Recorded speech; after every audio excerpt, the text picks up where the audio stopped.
Come on, table one. You need to use the mic.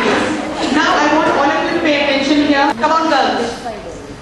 On one end, you're going to be doing any work which, if it left, needs to be completed. If not, it's fine.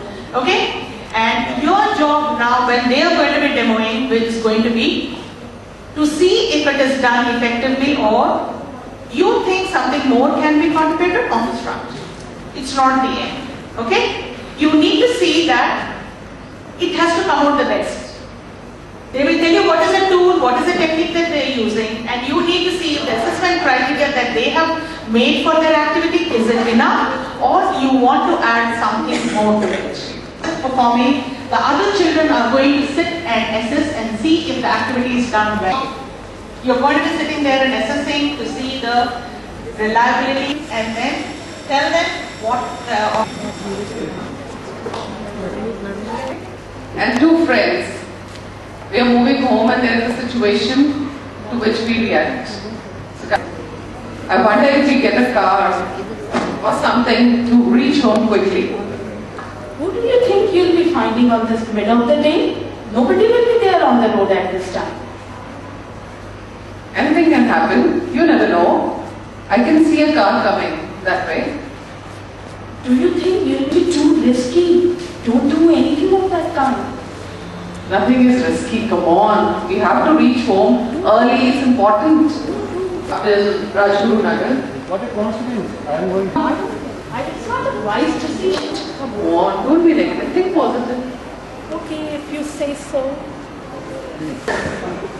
Your objective and The group members, then the relevance of the dialogues to the given situation, then it was also applies the students on the certain dangers, and also to express your opinion freely in the given situation, and it is also meditation, and then we presented the item. Criteria for the assessment is going to be relevance of the dialogue, proper body language, intonations and stresses, dialogue delivery, and the dramatic skills of the participant. Whoever's not put grammar, grammatically correct sentences as an assessment criteria, please add it now. Add this now. Every sentence has to be grammatically correct. Now, we need to get back home. Very new. We have to go home, but how do we go? So there is Bindas. I'll do it. No harm.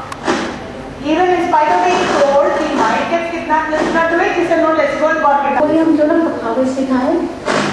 पखावत सिखाना दोनों के लिए ठीक नहीं रहेगा, क्योंकि इसकी भारतीय संस्कृति हमें इजाजत नहीं है। पखावत तो सिर्फ हमारा बेटा सुनील सीखेगा और कथक करेगी हमारी चित्रांगना। क्यों ना एक बार हम बच्चों से ही पूछें? सुनील और चित्रांगना इधर आओ, और तुम्हें बेटा कथक की ट्रेनिंग लेनी पड़ेगी, ठीक है? कल से तुम जाना शुरू कर दो कथक सीखने के लिए।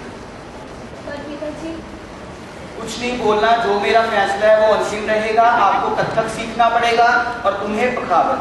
कल से अपना अभ्यास शुरू कर दीजिए। Now the scene 2. Good afternoon. I'm Radha Singh. I've come from Delhi.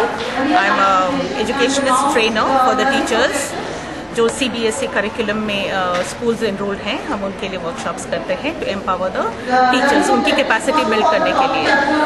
तो आज का जो प्रोग्राम है वो 2 दिन का प्रोग्राम है, जहाँ पे टीचर्स को हैंड्स ऑन लर्निंग मेथड्स सिखाया जाएगा। वो प्रैक्टिस करेंगे जो मेथड्स हैं इनके, उनके बारे में सीखेंगे, जो इनके नए CC पैटर्न में जो इनके एक्टिविटीज़ हैं, क्या करना है क्या नहीं करना है, उसी बेसिस पे इनकी एक्टिविटीज़ होंगी, इनकी एनरिचमेंट होगी, एम्पावरमेंट होगी।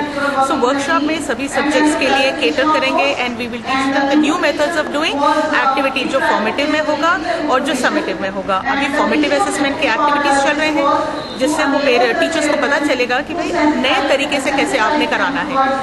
जो CC कहता है that is not purely theory के अलावा प्रैक्टिस की भी बात करता है। तो हम चाहते हैं कि भाई सारे टीचर्स ये टेक्निक्स को पहले हैंड्स ऑन खुद करें, सीखें, और फिर इनको स्कूल्स में इम्प्लीमेंट करें। तो हम Ludhiana as of now Ludhiana के स्कूल्स में हम ये फोकस कर रहे हैं that teachers learn these activities और उनकी ट्रेनिंग हो जाए 2 दिन की, और उसके बाद वो स्कूल में इम्प्लीमेंट करें। अभी पिछले हफ्ते we had in Sahodaya school के क्लस्टर्स, वहाँ पे हमारे एक्टिविटीज हुए हैं पूरे 2 days वर्कशॉप, जहाँ पे स्कूल प्रिंसिपल्स और टीचर्स भी इन्वॉल्व थे, और वहाँ पे उनकी यही ट्रेनिंग हुई थी जहाँ पे स्कूल लीडरशिप ने भी ये काम सीखा है। तो आगे जाके वो अपने स्कूल में इम्प्लीमेंट करेंगे। डीएवी पब्लिक स्कूल भाई रणधीर सिंह नगर में 2 दिन की वर्कशॉप आज शुरू हुई है। ये सीबीएसई की तरफ से empanelled agency Shri infrastructure finance limited Delhi को हमने इनवाइट किया है, जो 2 दिन की टीचर ट्रेनिंग वर्कशॉप ले रहे हैं। इसका मेन पर्पस जो है वो है जो अक्टूबर 2009 से सीबीएसई ने सीसीई स्कीम इम्प्लीमेंट की है, चाहे वो सब स्कूलों में बहुत अच्छी तरह से फॉलो हो रही है, लेकिन फिर भी टीचर्स की कैपेसिटी बिल्डिंग के लिए उनकी इन सर्विस ट्रेनिंग बहुत ज़रूरी हो जाती है। उसी को ध्यान में रखते हुए हमने इस कंपनी को इनवाइट किया, और इसमें लुधियाना के 4 स्कूल्स पार्टिसिपेट कर रहे हैं, जिसमें डीएवी भाई रणधीर सिंह नगर, डीएवी पखोवाल रोड, दृष्टि इनोवेटिव पब्लिक स्कूल नारंगल और डीएवी पब्लिक स्कूल नवा शहर के मोर देन 50 टीचर्स इस वर्कशॉप में पार्टिसिपेट कर रहे हैं। मैं खुद भी इस वर्कशॉप में बैठी हूँ सुबह से, और ऑब्जर्व किया है कि टीचर्स बहुत अच्छी तरह से अपनी स्किल्स होन कर रहे हैं, नई चीज़ें सीख रहे हैं, और सीसीई को कैसे बेहतर तरीके से क्लासरूम्स में इम्प्लीमेंट करना है वो सीख रहे हैं। और रिसोर्स पर्सन जो दिल्ली से आए हैं वो बहुत ही सही तरीके से टीचर्स को गाइड कर रहे हैं, हैंड्स ऑन एक्सपेरिमेंट्स लेके प्रैक्टिस करवा के टीचर्स को नई चीज़ें सिखा रहे हैं। And I am extremely thankful to the agency for giving us this opportunity to conduct this workshop.